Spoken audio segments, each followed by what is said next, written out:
istilahnya konstitusi ini sudah dikenal sangat lama sebagai hukum tertinggi di sebuah kerajaan kalau dulu ya.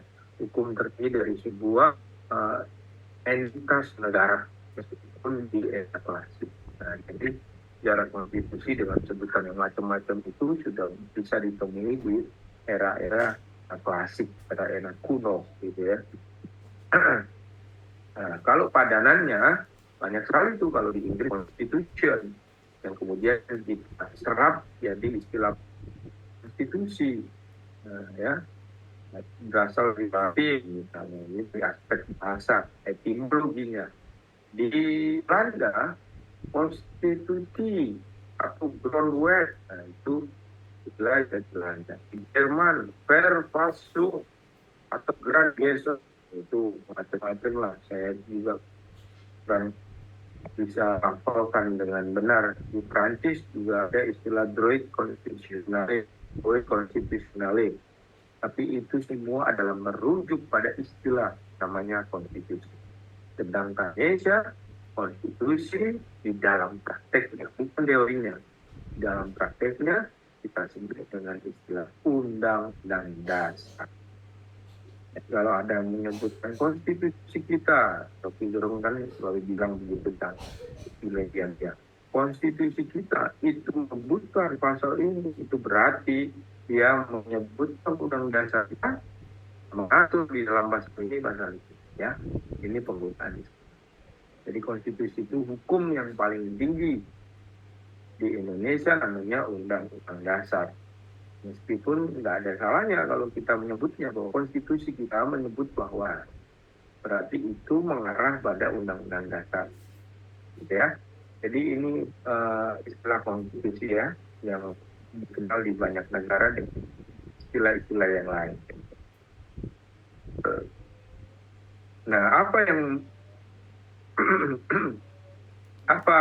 yang menjadi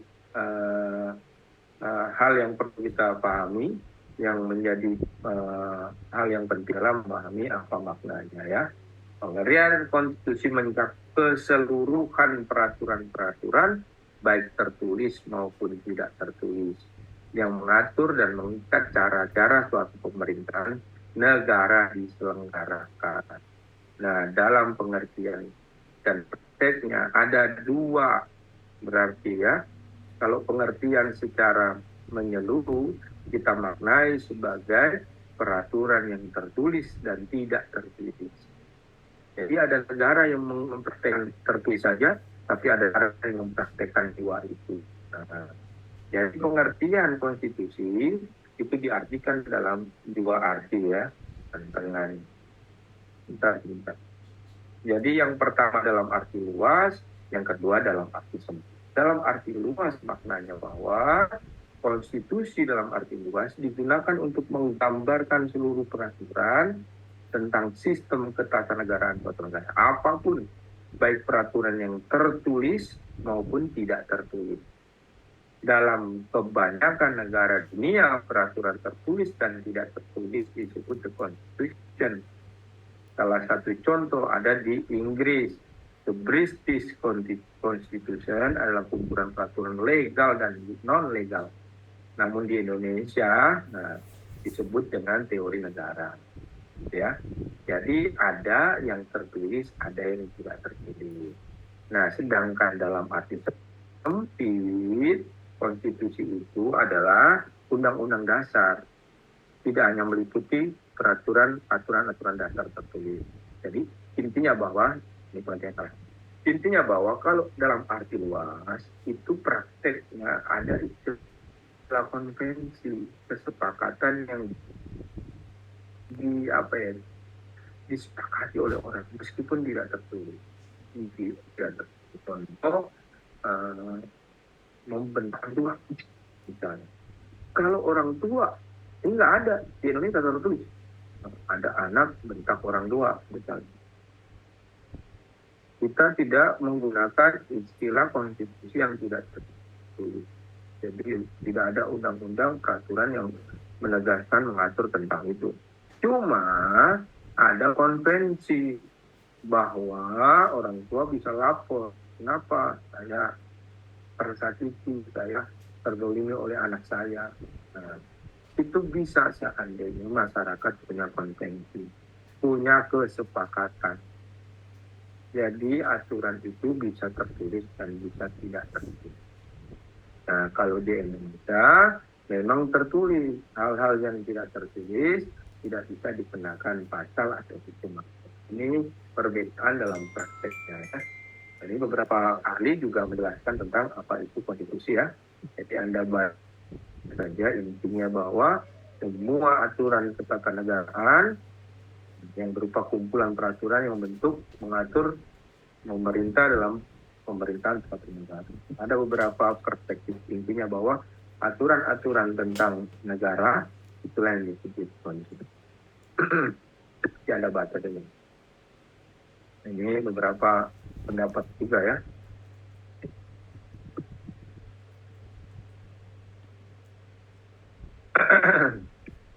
Saya lompat ya. Nah, yang selanjutnya yang penting kita pahami dari keberadaan konstitusi adalah untuk apa sebenarnya konstitusi bagi sebuah negara bangsa. Apa pentingnya? Buat apa fungsinya? Nah, ada beberapa poin penting. Kenapa penting ada konstitusi bagi negara? Yang pertama, apa fungsinya? Konstitusi sebagai sumber hukum tertinggi. Konstitusi menjadi rujukan, konstitusi menjadi kitab suci bagi sebuah negara. Kalau agama punya kitab suci sebagai rujukan terakhir, maka negara punya aturan namanya konstitusi sebagai rujukan terakhir. Meskipun ada aturan di bawah-bawah, ada aturan perda lah, ada aturan perpres lah, semuanya dirujuk ke konstitusi. Ya. Ini slide-nya emang masih slide awal ya, Pak? Enggak, udah ganti-ganti saya. Dari tadi masih slide yang satu, Pak.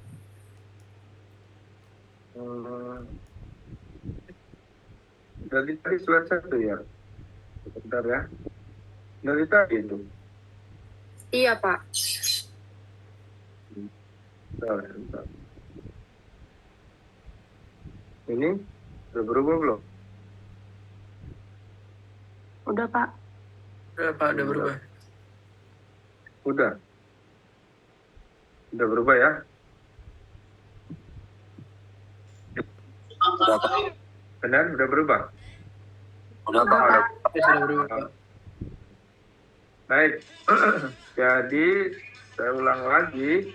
Jadi yang selanjutnya yang perlu kita pahami adalah apa fungsinya, apa pentingnya konstitusi untuk sebuah negara. Jadi negara persyaratannya, prasyarat yang harus terpenuhi bagi sebuah negara adalah adanya konstitusi. Untuk apa? Satu, konstitusi berfungsi sebagai sumber hukum tertinggi. Jadi hukum itu hanyalah menjabarkan dari konstitusi. Jadi konstitusi ini paling tinggi yang dijadikan rujukan bagi semua proses berbangsa dan bernegara. Yang kedua, apa fungsinya? Konstitusi digunakan sebagai identitas nasional dan lambang persatuan. Jadi salah satu yang menjadi identitas sebuah negara bangsa adalah konstitusi. Karena di situ diatur, misalnya bentuk negaranya seperti apa, sistemnya seperti apa, lambangnya seperti apa ininya. Itu tidak mungkin dimiliki oleh orang-orang atau bangsa-bangsa lain. Identitas yang ada di dalam konstitusi itu menjabarkan tentang siapa bangsa dan negara tersebut. Dan sekaligus sebagai lambang persatuan. Karena dengan hukum yang tertinggi ini, bangsa dan negara mengakui dan menjadikan konstitusi menjadi rujukan satu-satunya dalam memutuskan semua masalah. Ini lambang persatuan. Di mana-mana kalau misalnya ada masalah, ada konflik perbedaan, maka rujukannya adalah konstitusi. Jadi sebuah negara.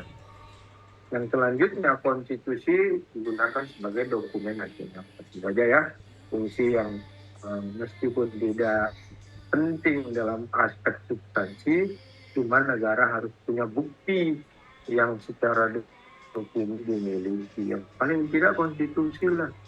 Meskipun tidak ada secari kertas apapun, tapi konstitusi itulah yang menjadi dokumen nasional. Ya. Jadi kalau buat negara, yang pertama tentu ideologi.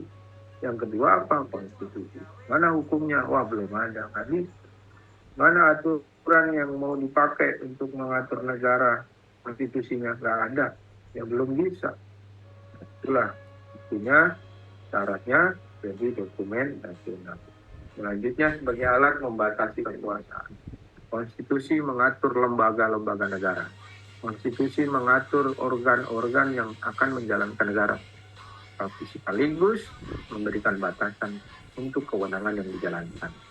Presiden ada, tapi dengan batasan kewenangan. DPR juga ada, lembaganya diatur dalam konstitusi, tapi konstitusi juga membatasi. Keberadaan presiden memang besar, tapi tentu saja sesuai dengan tugas dan wewenang yang diatur dalam konstitusi. Membatasi kekuasaan merupakan fungsi dari konstitusi. Kalau nggak ada, kayak hukum rimba, apa saja dikerjakan, apa saja dilanggar, apa saja dilalui, tanpa ada rule, aturan yang pasti, yang jelas, sehingga penguasa tidak seenaknya saja. Nah, ini salah satu fungsinya, membatasi kewenangan berkuasa. Yang terakhir, yang penting sekali keberadaan konstitusi tentu saja melindungi pelindung hak asasi manusia sekaligus kebebasan warga negara. Di mana Anda dilindungi, di mana Anda dijamin kebebasannya, tentu saja melalui konstitusi. Sebagai sebuah warga negara, sebagai manusia yang secara alamiah itu hidup, maka tentu saja Anda dilindungi dengan hak-hak dasar Anda. Hak berbicara, hak hidup itu hak harus dilindungi oleh konstitusi. Tidak boleh siapapun menjadi ancaman bagi keselamatan kita. Nggak bisa. Karena konstitusi lah yang kemudian melindungi secara hukum. Penting konstitusi. Tidak ada konstitusi, maka rujukan hukumnya nggak ada, identitas sebuah negara juga nggak ada, lambang persatuan juga nggak ada. Pemimpin akan kocar kacir karena tidak ada batasan untuk kewenangan yang diatur. Begitu juga kita tidak merasa aman, nyaman, tidak bisa mengekspresikan, melakukan apa yang menjadi hak-hak kita, gitu ya. Nah, ini semuanya dilindungi dan bagian penting dari keberadaan konstitusi. Jadi konstitusi itu penting. Meskipun kita merasakan secara langsung, tapi paling tidak secara tidak langsung kita hidup dengan nyaman, kita hidup dengan banyak aturan, kita tidak merasa ya semuanya kita hidup rukun, tidak bisa dikenal sebagai negara yang berdaulat. Itu semuanya adalah karena keberadaan konstitusi. Jadi konstitusi itu secara tidak langsung menjalankan negara sedemikian rupa sehingga menghadirkan sebuah kesepakatan dalam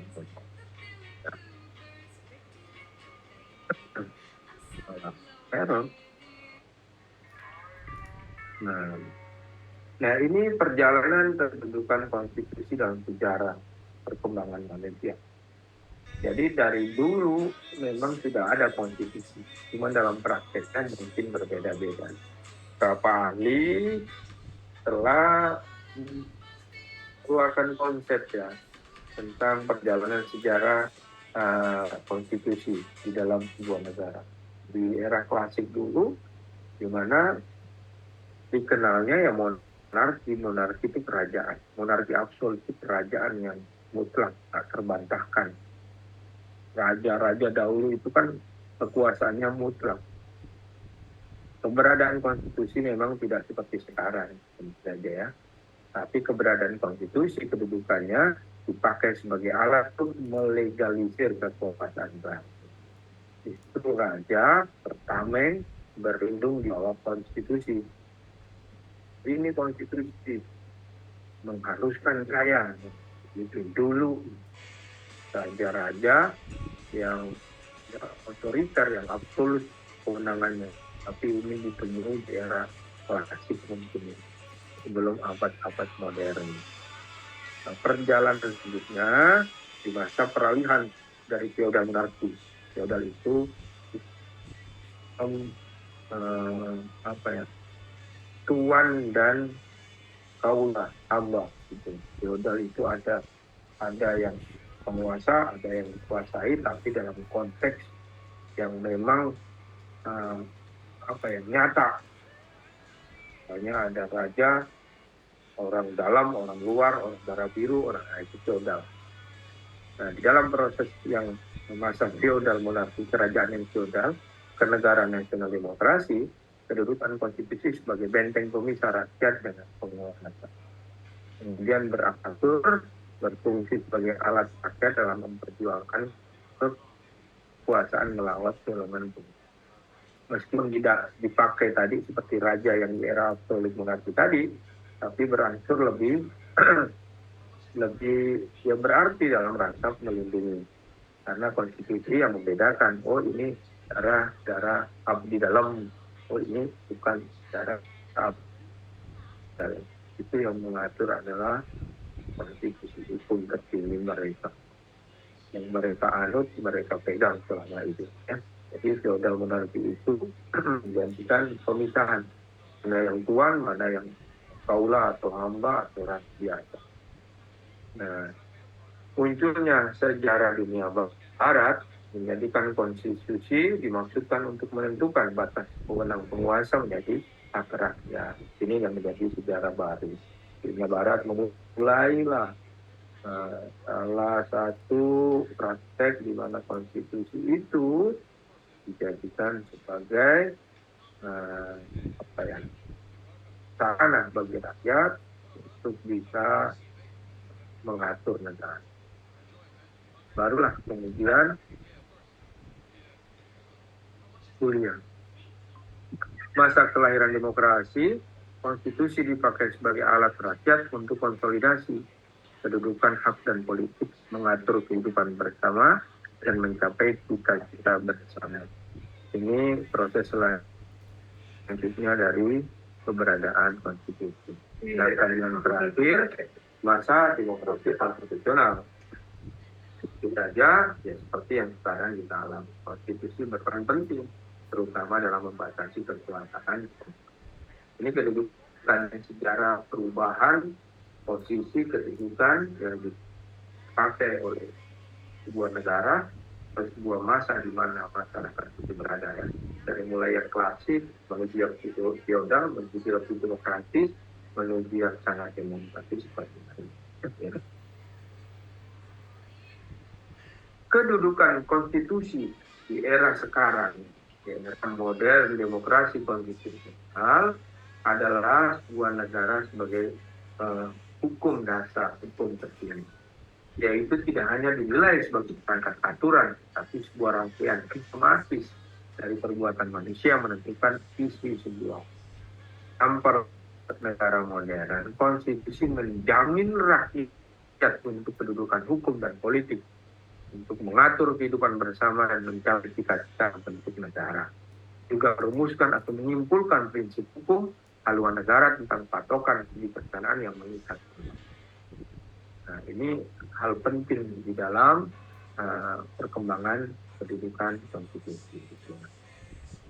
Nah, Weir juga menempatkan kedudukan konstitusi pada kedudukan yang tertinggi, supreme, karena konstitusi memiliki keunggulan melebihi institusi yang membuatnya. Misalnya undang-undang dasar dibuat oleh MPR, maka konstitusi secara tidak langsung akan mengatur dia sendiri, akan melampaui dia sebagai lembaga. Meskipun diatur atau dibuat oleh lembaga tertentu, pada akhirnya lembaga itu pun akan jadi diatur oleh konstitusi. Sehingga memang paling tinggi konstitusi kenegaraan. Ini di era modern ya, jadi kedudukannya tertinggi. Nah, ini beberapa kedudukan yang disampaikan oleh ahli ya. Salah satu hal-hal Kelsen. Jadi konstitusi itu memberi kekuasaan membentuk hukum kepada pihak yang ditentukan. Jadi ini beberapa hal yang disampaikan oleh beberapa ahli. Ya, saya ringkas yang penting-penting. Nah, ini teori hierarki hukum, norma hukum. Jadi hukum itu punya tingkatan. Hierarki itu tingkatan bertahap-tahap, seperti tangga. Kelas 1, kelas 2, kelas 3, kelas 4, dan seterusnya. Nah, di mana yang paling tinggi saja adalah konstitusi. Sistem hukum atau aturan perundang-undangan sebuah negara merupakan suatu hierarki dari itu. Ini teori hierarki hukum ya.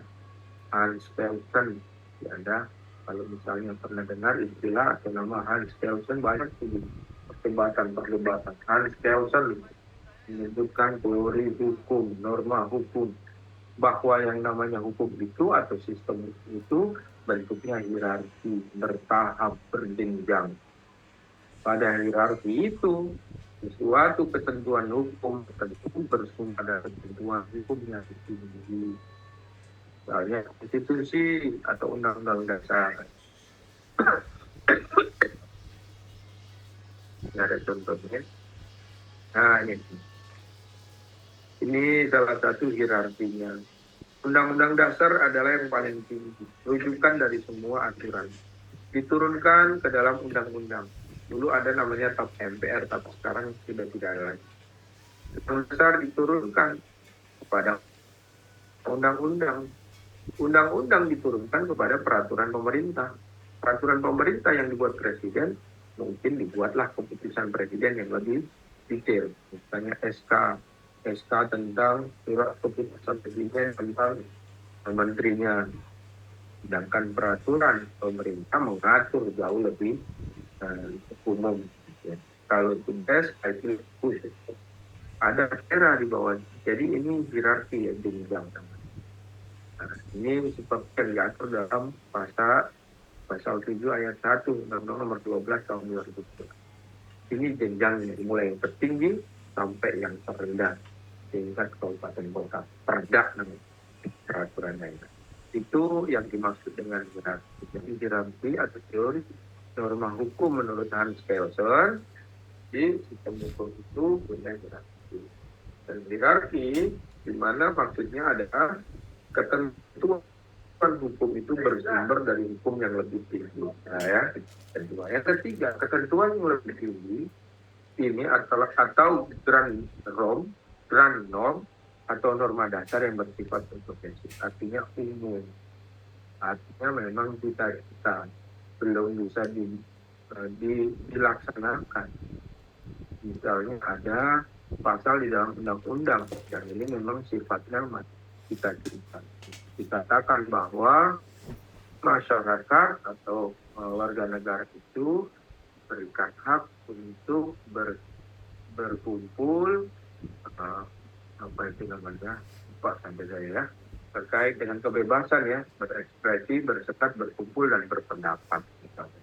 Nah itu masih general, masih umum. Jadi kan maunya kita ada kebebasan yang konkret misalnya. Maka diturunkanlah menjadi undang-undang. Ada undang-undang kebebasan pers. Ada undang-undang seperti kata buat PT. Ada undang-undang tentang PT. Undang-undang tentang yayasan. Undang-undang tentang partai politik. Itu adalah salah satu bentuk menjabarkan konstitusi. Sehingga konstitusi itu bisa realistis, bisa direalisasikan dalam kehidupan. Nah kalau itu ya nggak bisa. Misalnya lagi, tiap warga negara berhak atas kehidupan dan pendidikan yang layak.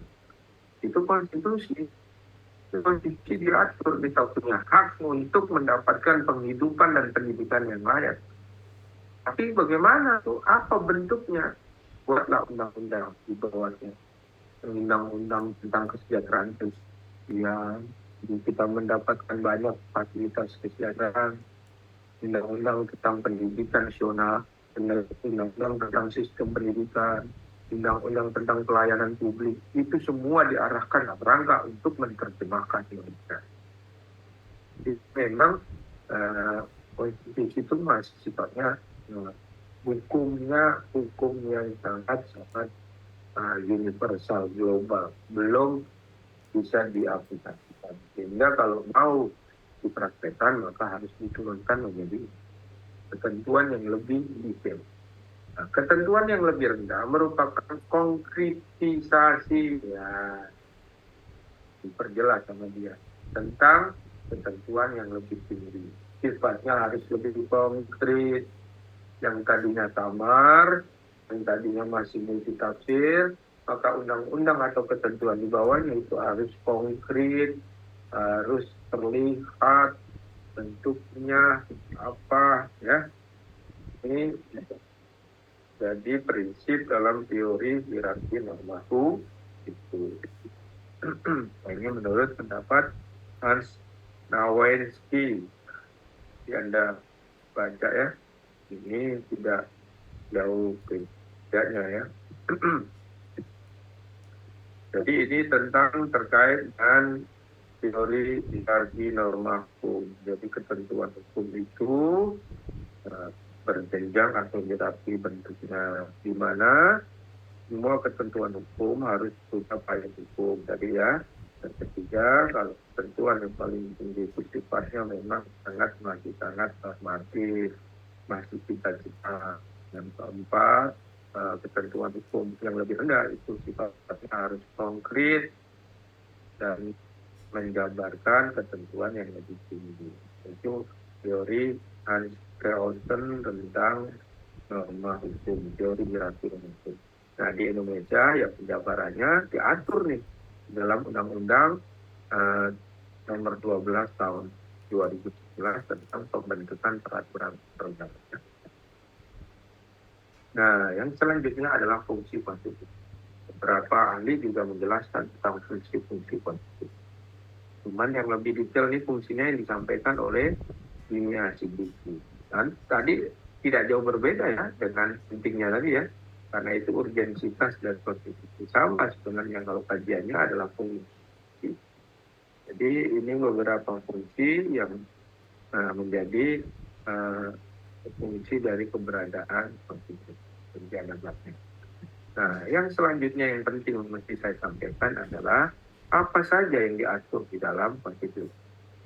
Jadi buku yang mungkin tidak terlalu tebal itu apa sih yang diatur, yang harus ada muatannya di dalam buku itu aja. Hanya namanya bukunya Undang-Undang Dasar Negara Republik Indonesia tahun 1945. Nah, apa di dalamnya? Ya, ada beberapa muatan yang harus diatur di dalam konstitusi. Yang pertama yang diatur dalam konstitusi adalah satu tujuan negara. Jadi konstitusi harus mengatur tentang tujuan negara. Nggak masuk, Bro. Nggak masuk. Nggak masuk beliau? Belum datang. Mungkin nggak datang. Dengan begini, Pak. Terus dulu, ada mobilnya dulu? Ini. Oh, ini yang mau. Ada ya? Boleh.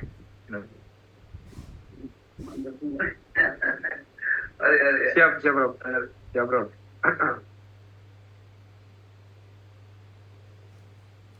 Jadi yang pertama adalah tujuan negara ya.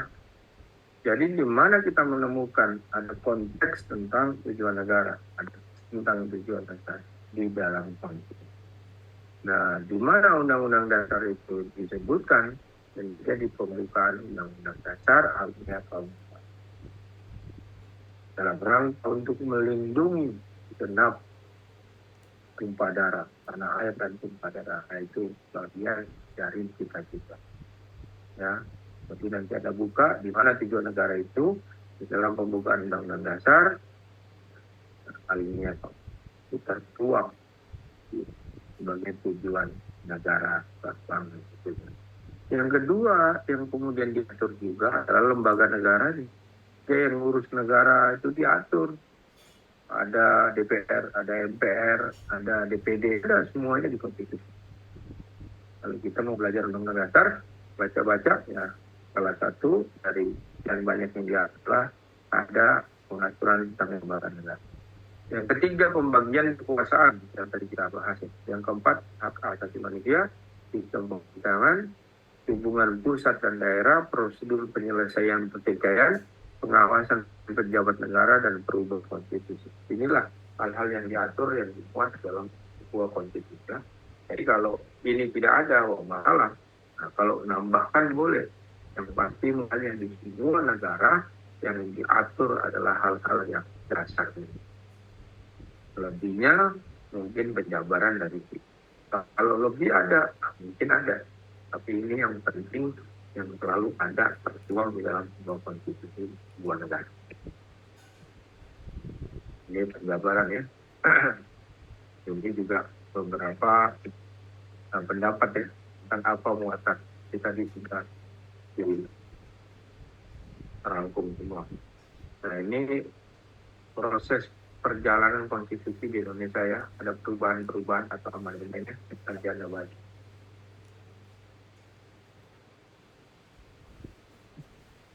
Sama nih, semuanya perubahan-perubahan. Begitu kira untuk sementara kita cukupkan aja ya.